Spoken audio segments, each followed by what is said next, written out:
I recently shared a video in which I responded to somebody's question about the cycle of self-sabotage.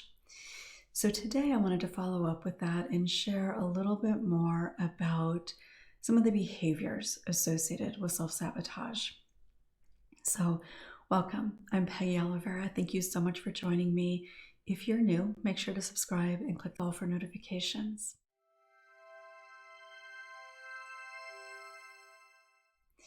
So self-sabotaging behavior really is something that all of us do, regardless of history. And even people that don't have a history of trauma sometimes engage in some pretty significant ways of self-sabotage because it's all about the wounding and what we believe about who we are. And that can come from various ways. So most self-sabotaging behavior begins relatively early on, though it can progress into different things just as we have more freedom and ability to engage in different kinds of things. But the self-sabotaging thing can start fairly early in our lives. And it does tend to progress as time goes on. And one of the things that most all self-sabotaging behaviors have in common is that they leave us feeling often a tremendous amount of shame afterward. And it's one of the reasons why it's so important to be able to really recognize it and heal what is creating it to begin with. So the idea that it's somewhat of an addictive behavioral pattern, I think, is important to recognize, because when we think of addiction, we recognize that it is something kind of that we don't really have a lot of conscious control over. It's kind of an automatic way of responding to things, and we're doing it for a particular reason. It doesn't excuse anything, but it does give us an opportunity for grace and understanding. And that is important because that's what helps release the shame. If we stay caught up in the shame, then we're really unlikely to be able to change any of those things that we might want to change for our own benefit, not just for other people, but so that we can feel good and we can do and achieve the things that we want to do. So one of the ways that we self-sabotage quite often is procrastination. This is a huge one for me. I don't know about you, but this is huge for me. And I didn't really always see it as procrastination at all, because there was always a reason for my procrastinating, right? Like, no, I'm not quite ready yet, or no, I need to get this done first, right? And there are other ways that we can procrastinate too, but these are a couple of things that many of us, again, regardless of history, tend to do. Well, when I finish this, or once I get this done, right?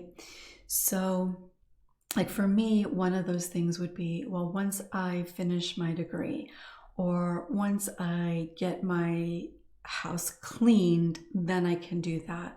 Or once I get my desk organized, then I can work on this new project. It doesn't matter if my desk is organized, because I'm still going to find another reason to procrastinate once my desk is organized.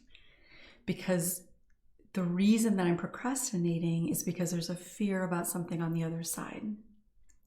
And that tends to be one of the biggest reasons that we do procrastinate. Perfection can be another one, and that's also been part of my history as well. But I think the fear of it not being perfect, the fear of judgment, the fear of failing, those are all things that can play a part in the procrastination. So for example, you might be wanting to try a new hobby, and instead of just thinking, oh, I'd like to do that, and you create the opportunity for that for yourself, whatever that might look like, you think, well, I've got these things I need to check off my to-do list first, and then I'll do that. Or maybe you think, oh, I've got to research first because I don't know what it takes to be able to do that. Or You might even think, oh, I need to find the right community, or I need to make sure everything at home is good and nobody needs me before I can do that. We can find, no matter what the circumstances, we can find an excuse to put it off, even when it's something that we really want, like a new job. How many times have you thought about a job, any job, or a career change or something like that, and you've come up with all the reasons why it's not the right time, and even identifying what needs to happen or what it will look like for it to be the right time. But if you're really honest with yourself, there will be experiences where you have procrastinated in that way, and then whatever you thought needed to be in place in order to do it was in place, or you realized you didn't really need it, but you found another reason, another excuse to put it off. So recognizing that fear can be a part of that. And again, you could be afraid of a lot of different things, but really checking in with yourself. Is there anything I'm afraid of? And part of that fear, especially if it's something about a new hobby or something that will take time, might be judgment from other people. A career change, you might get judgment from other people, like, what are you doing? Why would you do that? So being able to recognize that can help you heal maybe whatever might need to be healed there, but even just the awareness of that can help you move forward. It can help you take a step to get there. And of course, there are some things that need to be in place depending on what that thing is before you can do it. But if you're really honest with yourself, most of the time, the things that you've made the list of that need to be done first, or that you need to know first, really aren't actual obstacles. They're not prerequisites to something that you really want to do. And when you procrastinate and you don't do that thing, especially when you realize that you've done the things that you said you needed to do in order to be able to do it, or you do it a little bit, but not completely, and so therefore you feel like you failed at it, then it reinforces old beliefs, false beliefs, and that's where the shame can come from. Another way that we tend to self-sabotage is, particularly, this can happen again for anybody, but especially for people that have childhood trauma. We can self-sabotage so easily in a variety of ways when it comes to the things that we really want and that are healing for us. And that shows up quite often in the context of relationships.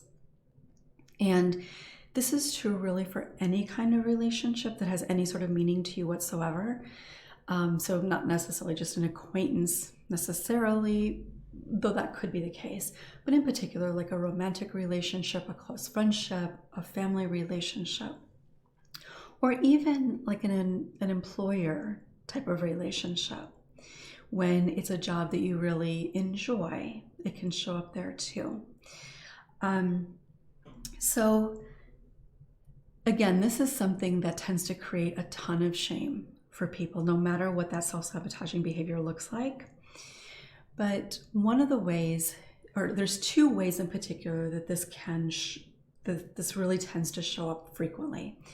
And one is withdraw in some form, which impacts the relationship, or behave in ways that are kind of aggressive in nature.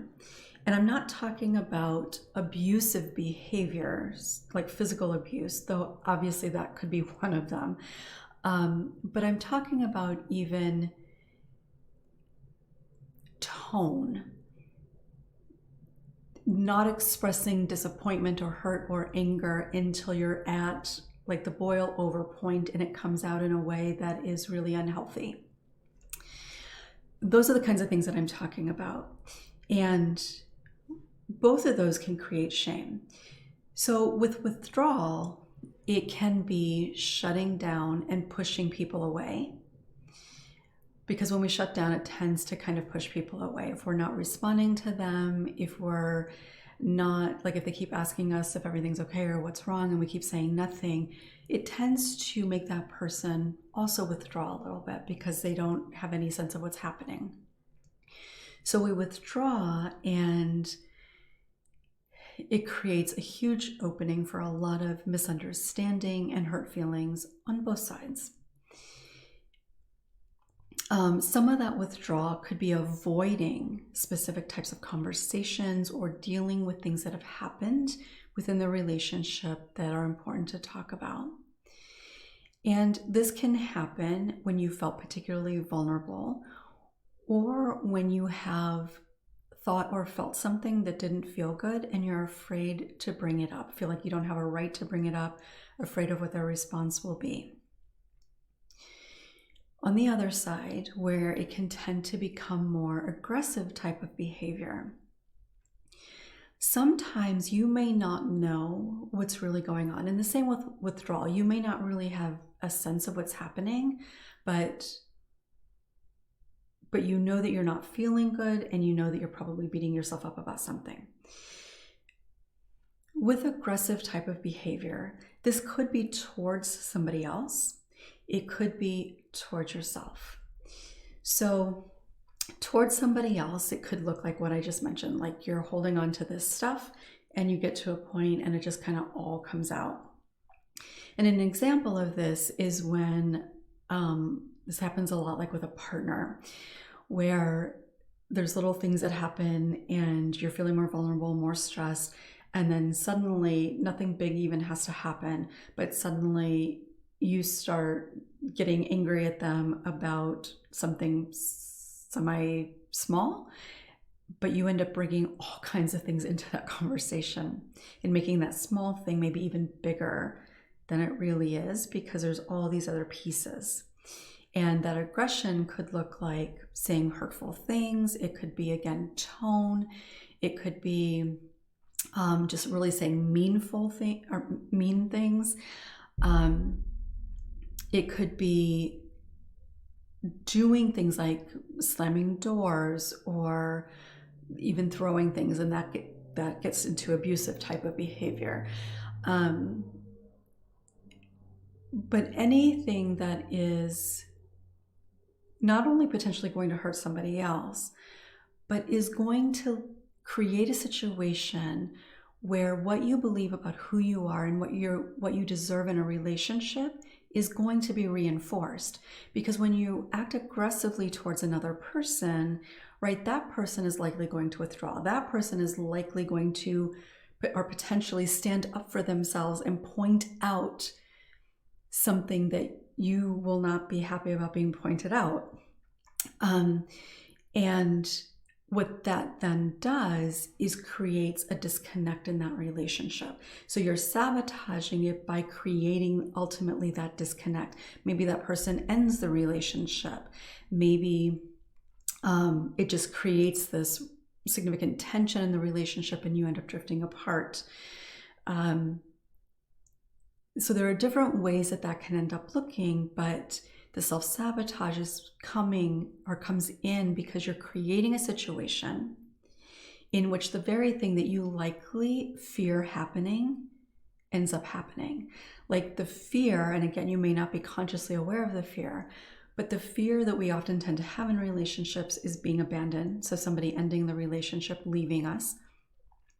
We tend to fear shame coming up, which is what happens in those situations. So shame ends up coming up. And then we also fear being undeserving and unworthy of that person or of a healthy relationship. And so when that person ends the relationship or wants to create boundaries in that relationship, we can take that as proof or evidence that we're unworthy. And again, a lot of this can be happening under our consciousness. So we don't necessarily have a conscious awareness in our thought process that that's what's happening, which is part of where the addictive aspect comes in. A couple of other ways that this can show up in aggressive sorts of behaviors, or at least a way in particular that's coming to mind in how that aggression can come out towards ourselves, which can still impact another relationship. And I see this happen a lot, is that we will do things kind of to ourselves that have the potential to really harm that relationship. So one kind of really clear example is acting out sexually. If you're in a partnership with somebody and you act out sexually outside of that relationship. And this is a huge thing for people that have experienced childhood sexual trauma. And there's a few different reasons why that happened, and I'm not going to why that happens, and I'm not going to get into that right now. But in doing that, again, it creates shame, right? And that's part of the addictive quality of self-sabotaging behavior. It creates shame because that shame then reinforces that we're unworthy, undeserving, unlovable, whatever it might be. And of course, if that person found out, and maybe you even tell that person for this purpose, though it may be unknowingly for this purpose, what happened. And if that person then leaves you, then it reinforces all of those fears and beliefs. Within like a family or a friendship or just kind of relationship in general, this can show up in it hurts us because there's maybe something that we want to do for somebody, or something that we'd like to experience with somebody, something we'd like to express to somebody, but we hold ourselves back. And this, again, could be for a number of reasons. But in holding back, whether it is even just telling somebody that you care about them or something that would help create connection within the relationship, you hold back, and that is a form of what is experienced as withdrawal. And that is hurtful towards ourselves because then we end up experiencing the very thing that we don't want. Whether we're consciously aware of it or not, there's a part of us that craves connection, really that needs connection. There's a part of us that wants to be heard. But when we create these types of situations by the way that we show up, it ends up resulting in the opposite of what we hope for. So, these things can all be changed. These things are also incredibly normal, again, even for people that don't have histories of trauma. One of the most important things is to try to be mindful of not going to that place of shame, because that is incredibly destructive and really hard to get out of. But it takes healing in order to change any of those behaviors. We can't just tell ourselves, okay, I'm going to change this, and it's going to change. It's happening because the wounded part of ourselves doesn't know how to do it differently, right? Because it's all part of coping. And it's automatic. So we can't just think our way out of it. We can't just force our behavior to change. We can maybe in a moment here or there, but healing, what is creating that is how you change it. So no shame, and we cannot force ourselves by thinking about it to change it. So I'd love to hear from you in the comments. Can you relate to any of this? If so, please share. You're definitely not alone. If you found this helpful, please give it a thumbs up and maybe even consider sharing with somebody that you think might be able to relate. And again, if you haven't yet subscribed, make sure to do so and click the bell for notifications. And if there's any aspect of this that you might like me to go into a little bit further, make sure to leave that in the comments too, and I might do another video specifically on an aspect of this. Thanks so much for watching. I'll look forward to connecting with you soon.